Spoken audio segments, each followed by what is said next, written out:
cắt thiam thì bay cá bu ate car la trong po hia ithiam jung na bom zo a itlo tin na wangi cắt thiam du ta ka hi bom reng la thiam jil na kong i zo lai ta po le wan tuan na te hi mai sang su ang te lo tin kan long quy na te la moi kan la na te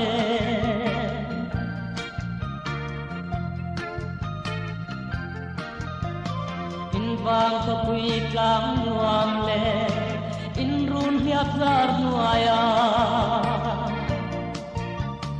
zai tin kan vor dum lai le lai la na cham ren cắt thiam du ta ka hi bom rem la thiam zil na kong i zo lai sa po le wan tuan na te hi mai sang su ang te i lo tin kan long quy na te la moi kan la na te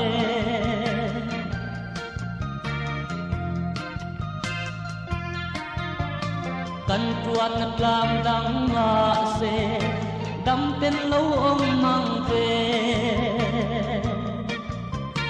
sak mel darang tom le ni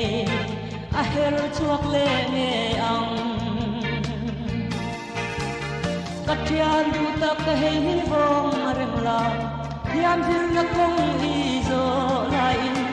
cha po le wan tuan na te hi khai sang su ang te if lo tin tan long quy na te la moi kan la na te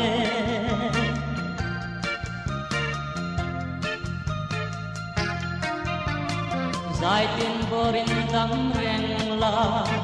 if ming lo tham moi na ole he cho hi lo hi se tam ta pin o mang tra kathian du ta ka hei bom rem la thiam zil na kong i zo lai ka po le wan tuan na te hi mai sang su ang te i lo tin kan long quy na te la moi kan la na te